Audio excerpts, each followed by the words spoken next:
Your next comic, he's a lovely guy. He is actually wearing a double costume. He's dressed as Bo Burnham, pretending to be the Joker. Make some noise for Joel Dolinger. Yeah, good. I hope one day that I get good at stand-up, because I will save a fortune on laughing gas. We got any Batman Bat fans in the house? Fuck that guy. Like, his costume's dumb, right? You know, he doesn't even look like a real bat. Like, Lisa has a way better bat costume than that guy, right?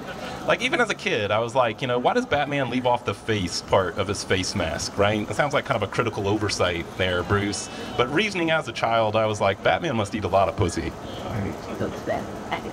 And if you disagree with that, riddle me this. Why else would you build handles for your head? Check and mate. Dark Knight to Queen's thighs. But as an adult, I've realized that the real reason that Batman leaves his face uncovered is he gotta let the cops know that he's white. Yeah, fuck that guy.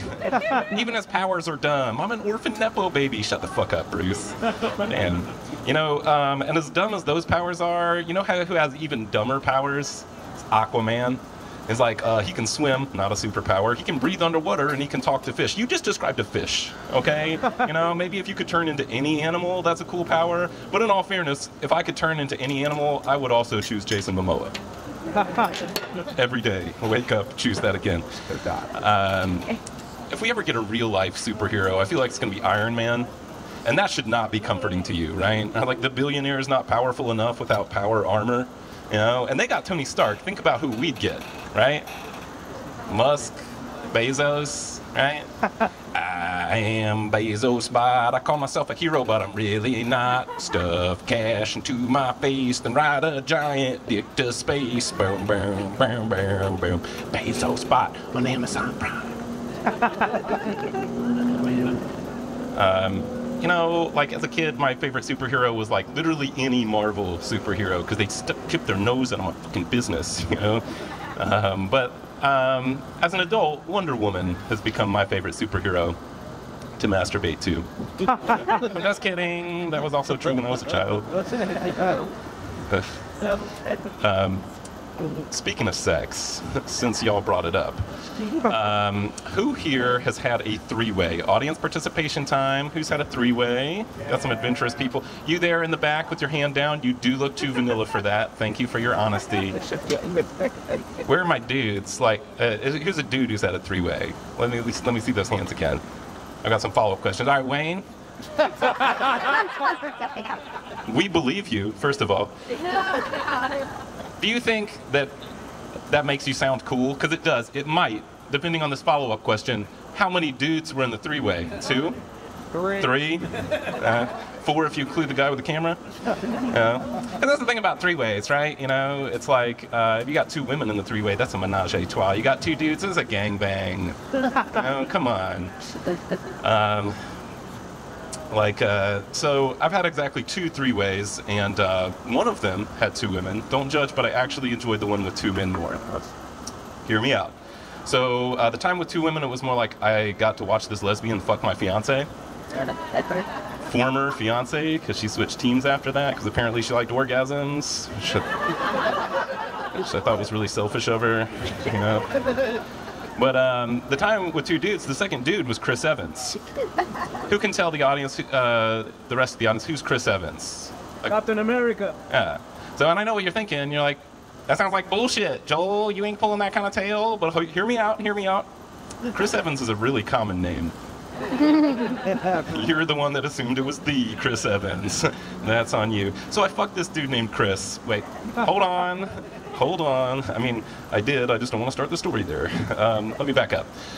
So my wife is really into pegging. You know, it's not a sexual thing. She just really likes the way that it works her quads. Okay? So more bigger equipment, more resistance, better workout, right? So the contraption that she has constructed is just a shaft with a fist on it, which she has painted green. You can call it the Indelicate Hulk. So one look at that thing, I'm like, oh no, you ain't sticking that square peg in my round hole. Yeah.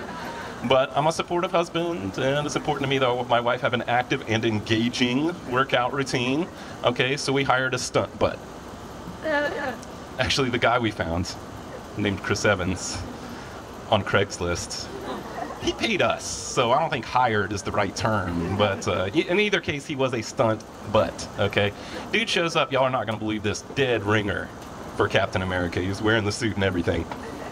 And so here my wife is doppelbanging America's ass with a big green dick fist. And I'm trying to get my dick in my wife's mouth, but I kind of have to climb over Chris to do it, so I'm like, on your left. Like, he's just lying there taking it, man, like I could do this all day. Suck, bang, blow. My wife comes at the same time as Chris Evans, and when she pulls out, he turns inside out and takes a massive shit all over my Spider-Man costume. Have you seen my Spider-Man costume? You wouldn't have, because if you see my Spider-Man costume, we fucking. Okay? It's like a regular Spider-Man costume, but I've cut a little slit for Peter Parker. Which is the reason why I'm not allowed to go trick-or-treating with my nephews anymore. I was like, which I thought was unfair, because I made a costume for Peter also. You know, he went as the Black Widow. It's like a black condom with pipe cleaner legs, and I drew a little red hourglass on that. Y'all are looking at me just like my sister-in-law did, okay? It's like, relax, it is a joke. I made no attempt to cover it. Have y'all ever witnessed a straight off before? You know what I'm talking about? Like when two alpha jabronis get into a pissing contest over which one of them's more straight or less gay or more homophobic. I don't really know what the purpose is, but it sounds something like this. Bro, I'm so straight I won't even touch my own dick when I take a piss. Bro, I'm so straight that I can't even wipe my own ass because I'm afraid I might like how it feels. Bro, I'm so straight that if I were more flexible, I wouldn't even suck my own dick that hard. Which is how I lost the straight off. Actually, it's when I told them about the three-way with Chris Evans. I was like, bro, I'm so straight, I don't even fuck dudes anymore unless there's a woman in the room. Straight as fuck, boy. Yeah, so let's see. Like every stand-up comedian, especially Wayne Couzens, I have a villain origin story. Mine's actually pretty short. Preacher's kid, middle child, military brat. Well, I could also sit. Right? That's worse than the Joker's actual, like, I fell into a vat of acid, you had it easy, bitch, you know? So let me skip ahead to my troubled youth. That's the best part of any villain origin story. I'm 14 years old, and my grandparents, who were somehow more religious than my actual parents, have taken me to this Christian music festival because they're trying to be cool, okay? For reference, the coolest band that performed there was Five Iron Frenzy. Yeah, that's a statement nobody expected anybody to say in any context, including all five of the Iron Frenzies.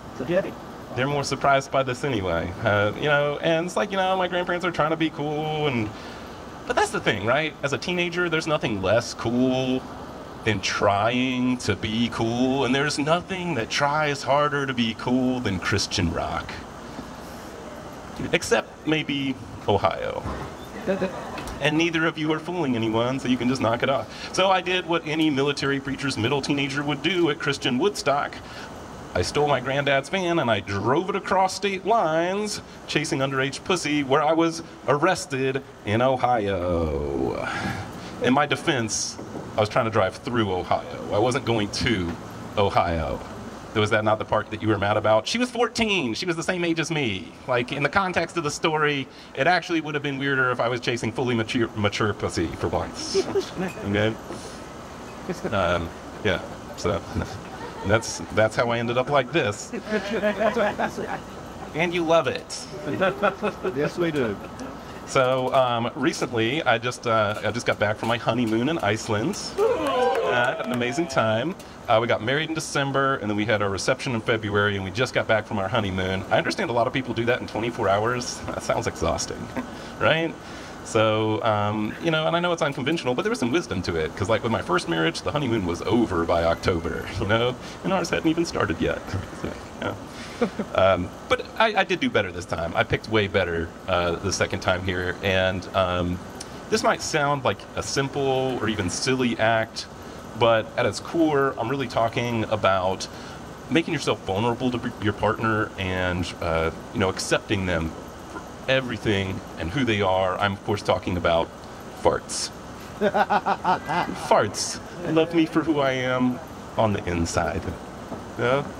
And like, my ex was like really squeamish about farts, which I thought was weird because she loved to eat ass. So farts just seemed like a weird place to draw the line, right? You know, could it have been that I farted while she was eating my ass? Is that where I crossed the line? Sam's expression just like that's happened to you as well? It's like that's why they didn't stay for the eggs, Sam. Yeah. So, you know, but me and my wife, we use farts to communicate, you know, because like if she's in a good mood, like toots are funny, right? But if she's not in a good mood, scowls, right? And I'm really bad at reading minds, so I never know what she's thinking. And so it's like, I'll just like, you know, I need this valuable insight into her mental state. So I'm like hiding around the house like a gassy ninja, just waiting to pop out her fart and see how she reacts, right? And if I see her shadow, I know it's going to be 6 more weeks of winter. I had this dream last night. You know, there's only so often that you have a dream that's so profound that it comes back with you to the waking world. And last night I had such a dream. I dreamt that I was pooping in a bag in my kitchen. And my wife walks in and she catches me like that, and she is upset. You know? Sandra, if this lovely man that belongs to you, if you caught him taking a shit in the room where you prepare your food, would you, and I want you to be honest, would you murder him with a wine bottle? What would you do, baby? No, Yeah, don't do that, please. You know, this is America. Use a gun. It's safe, it's easy, it's fun. Gun, gun, gun, gun, gun. This message brought to you by America. That's just what freedom looks like, bitch. That joke killed in Iceland, by the way. They love that. Imagine living in a country where a beach kills more people than gun violence. It's fucking wild. There's like, we only have 2 murders a year, and they've already happened. You're safe. Y'all know about puffin throwing? I was introduced to this when I was in Iceland. You know what I'm talking about? All right, so like the baby puffins, they're supposed to navigate by the moon, but all the city lights distract them, so all these baby puffins end up in Reykjavik. And what you do when you find a baby puffin is you huck that fucker off a cliff. I shit you not. They need that because, like, I don't know, the wind strength, whatever else, but it's just like, you know, and it's like, it's the same basic thing as those endangered turtles, right, that happen with the moon, but those turtles are endangered and they fucking eat puffins, so this is working, the puffin chucking, you know what I mean? Saving baby turtles wasn't so goddamn boring, maybe we'd have more of them, that's what I'm saying. But yeah, it was good times, it was a good trip. But, you know, it's great to be back. It's great to see all my comedy friends. Thank you, everyone, for coming out and making tonight a big success. I appreciate y'all. Give it up for yourselves for being such a great audience. Give it up for all of our comics that have performed. And those who are yet to perform. Give it up for your host, Christian Williams. Come on up here, Leonardo.